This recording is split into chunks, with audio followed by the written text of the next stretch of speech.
Salawat masalam terhadap terhadap kita, kekasih kita Sayyidina wa Maulana Muhammad sallallahu alaihi wasallam.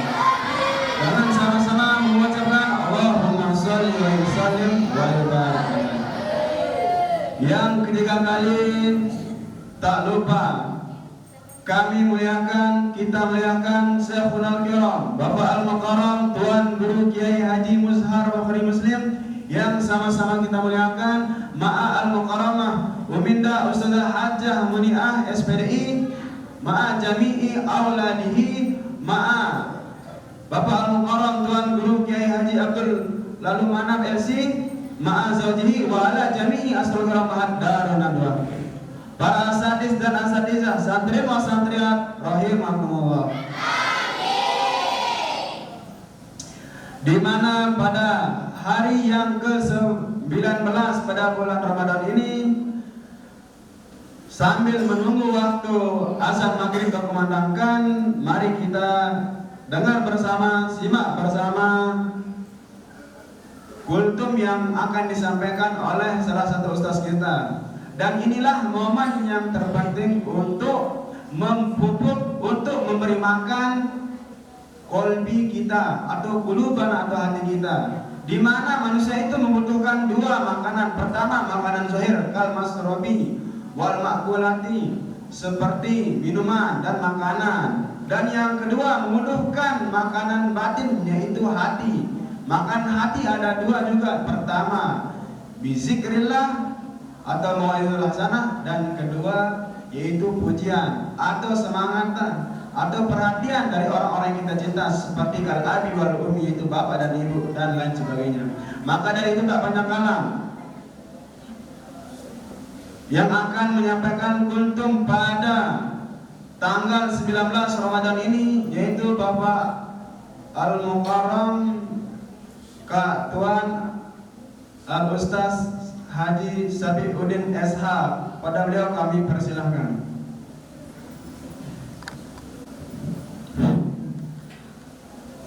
Bismillahirrahmanirrahim. Assalamualaikum warahmatullahi wabarakatuh.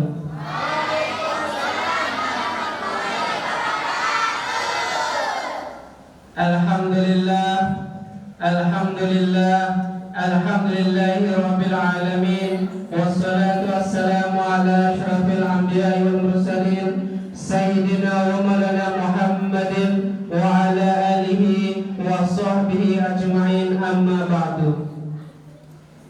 Yang muliakan dan yang sama-sama kita muliakan Ayahanda Bapak Al-Mukarram Tuan Guru Haji Muzhar Bukhari Muslim, Ma'umi singkatnya Keluarga Besar Pondok Pesantren Darun Nadwa. Dan yang saya hormati pula para ustaz dan ustazahnya, para santri dan santriwati rahimakumullah. Pertama-tama dan yang paling utama, marilah kita panjatkan puja berserta puji syukur kita kehadirat Allah Subhanahu wa taala yang telah memberikan kita berbagai macam nikmat, yakni nikmat sehat dan nikmat sempat, sehingga kita bisa berkumpul di tempat yang sangat barokah ini, di tempat yang sangat mulia ini, di tempat yang baginda Rasulullah SAW mewarisan kepada kita semua, yakni majelis ilmu. Yang kedua kalinya, selawat ma'asalam tak lupa kita layangkan, tak lupa kita curahkan terhadap pengakhiran para nabi, kepada pemimpin para rasul dan contoh teladan kita, yakni baginda Rasulullah SAW. Berkat beliaulah kita bisa hidup tentram, kita bisa hidup bahagia, kita bisa hidup, bisa memandang dunia yang sangat begitu indah, yang begitu luas. Meski banyak lika-liku yang kita lewati, inilah kehidupan dunia yang sejujurnya. Karena marilah kita membaca selawat kepada beliau dengan ucapan Allahumma salli ala Sayyidina Muhammad wa ala ali Sayyidina Muhammad. Karena orang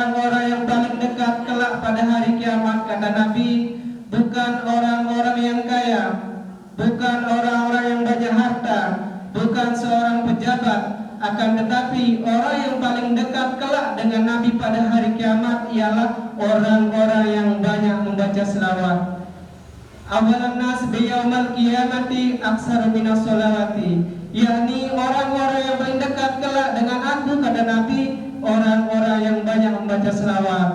Melalui bulan Ramadan ini, melalui bulan yang penuh barakah, penuh hikmah, mari kita basahi lidah kita, basahi mulut kita dengan selawat dan ucapan Allahumma salli ala Sayyidina Muhammad wa ala ali Sayyidina Muhammad.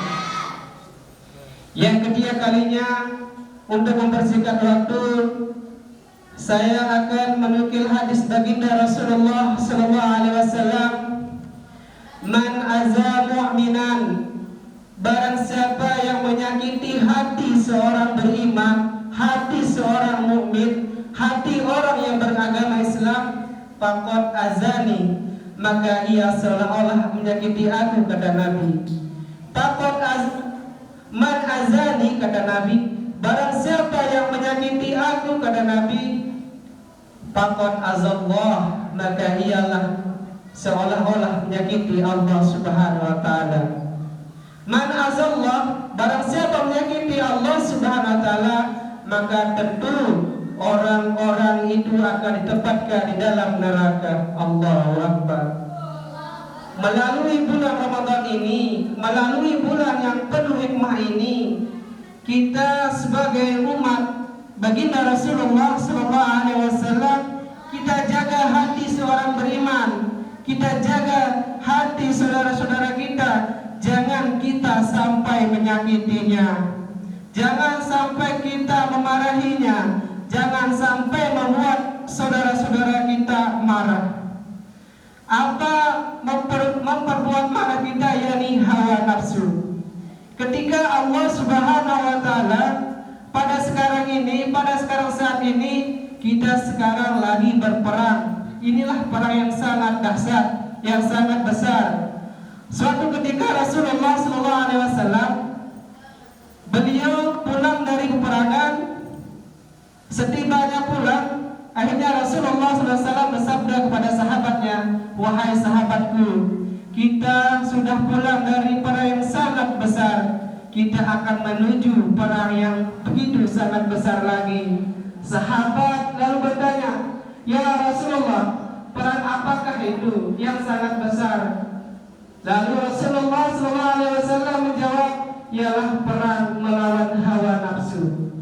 Ketika Allah Subhanahu wa taala menciptakan akal dan nafsu, Allah Subhanahu wa taala bertanya kepada akal, "Ya akal, man ana wa man anta?" Siapakah aku dan siapakah kamu? Apa jawab akal? Anta Rabbi, engkaulah Tuhanku, kata Allah.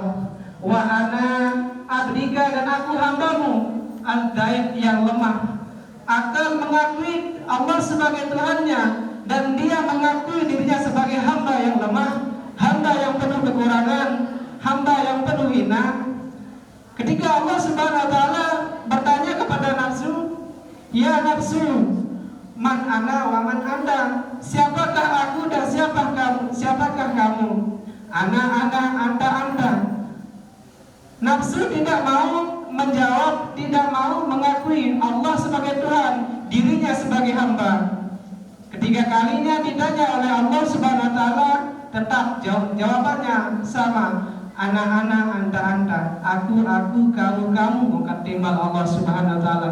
Saking apa? Saking nawaknya yang dinamakan nafsu.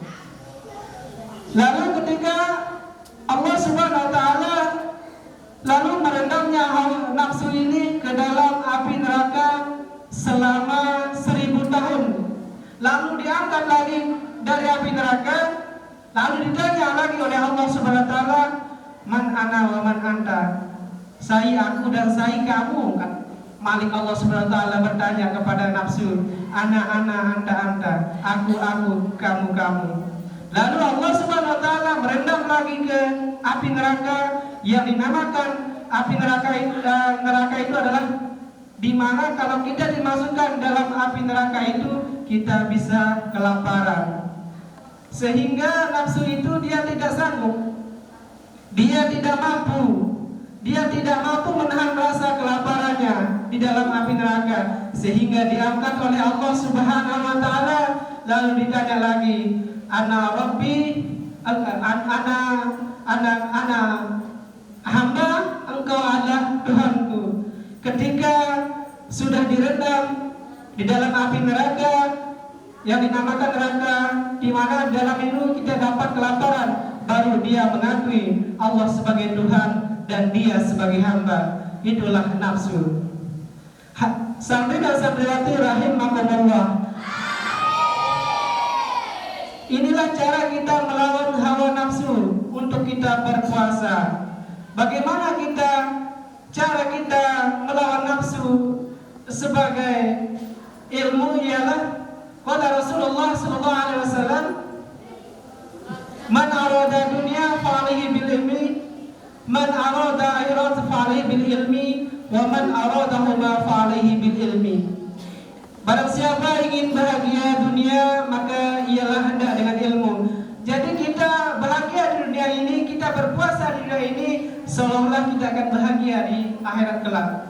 Wa man arada fa'alaihi bil ilma, dan barang siapa ingin bahagia di akhirat, itu pun juga karena ilmu.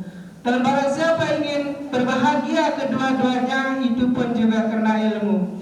Apapun yang kita inginkan, apapun yang kita hajatkan di dunia maupun di akhirat, itu pun juga karena ilmu. Kata Rasulullah SAW, kunna aliman, jadilah kalian orang-orang alim.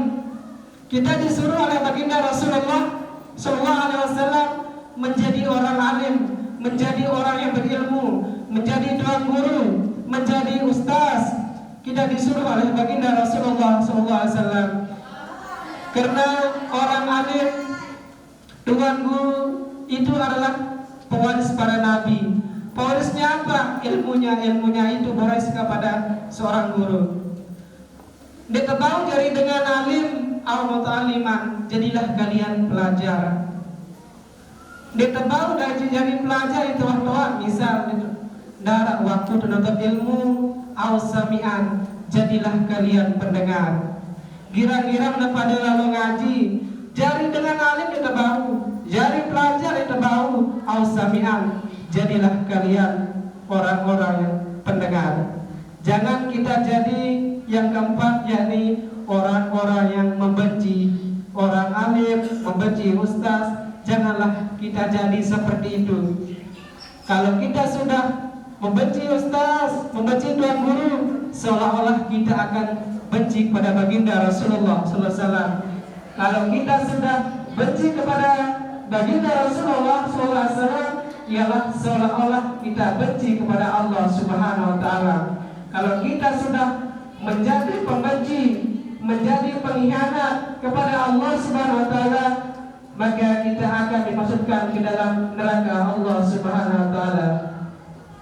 Mungkin hanya ini yang bisa saya sampaikan. Mohon maaf kalau ada salah kata. Sebelum yang mengakhiri ceramah kultum yang kali ini, marilah kita sama-sama menghadiahkan surat Al-Fatihah kepada ayahanda Bapak Al-Mukarram dan Guru Haji Mazhar Bukhari Muslim, memahami sikapnya keluarga besar Pondok Pesantren Darun Nadwa. Mudah-mudahan dimudahkan rezekinya oleh Allah Subhanahu wa taala dan dipanjangkan umurnya dan dijaga oleh Allah dimanapun beliau ada, dengan ucapan lahumul Fatihah.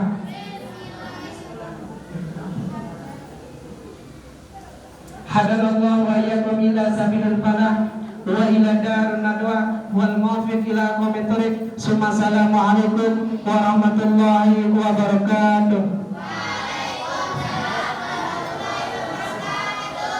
Sadaqallahul azim, sadaqallahun nabiyul karim, wa nahnu ala zalika minas sahidin.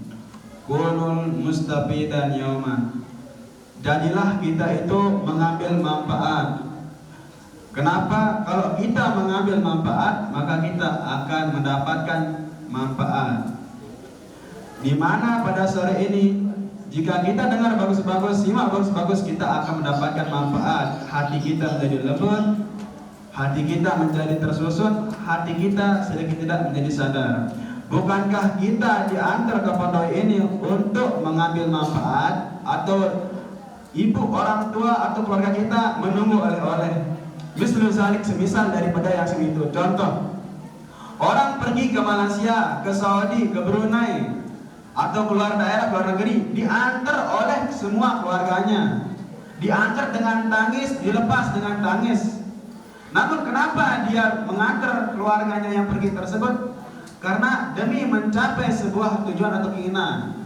Nah, tujuan keinginan itu adalah bekal. Dan besok kalau keluarga atau yang diantar itu pulang, pasti dia mengharapkan oleh-oleh atau hasil daripada yang diantar tersebut. Begitupun dengan kita. Kita dilepas dengan tangis oleh orang tua kita. Kita dilepas oleh tangis oleh keluarga kita. Kenapa? Karena dia melepas kita supaya ada yang kita dapat. Nah, orang tua atau keluarga di rumah pasti menunggu oleh-oleh dari kita. Maka rusaklah, maka binasalah, maka rugilah orang-orang yang tidak mengambil manfaat atau tidak mendapatkan sesuatu manfaat dari apa yang dia rantaukan. Karena kita ini termasuk orang-orang merantau, orang-orang hijrah. Kita semua tidak akan abadi di sini, kita semua akan pulang. Maka dari itu, mari kita sama-sama mengambil sesuatu hal yang bermanfaat mumpung masih ada waktu. Maka dari itu saya ingatkan juga, mumpung masih bulan puasa, mari kita sama-sama banyak-banyak istighfar, banyak-banyak selawat, banyak-banyak baca Al-Quran. Karena pada saat-saat inilah waktu momentum dilipat-lipat gandakan pahala, derajat, kebaikan akan dibalas Allah Ta'ala. Dan satu dosa di bulan Ramadan akan kita sekali istighfar 10 terus semuanya. Maka sepakat ulama mengatakan, sungguh rugilah, sungguh binasalah orang yang tidak minta ampun pada bulan Ramadan. Jika pada bulan Ramadan ini tidak bisa mengubahmu, maka apalagi bulan-bulan yang biasa. Kurang lebih mohon maaf. Sebelum juga diakhiri, mari kita sama-sama membacakan Mami Umi, Kak Tuan, Manap, dan semua keluarga pada pesantren atas. Semoga beliau semua tidak bersepiat, dipanjangkan umur beliau semua dan selalu dapat dalam lindungan ampunan rahmat kasih sayang Allah Taala. Allahumma wal Fatihah.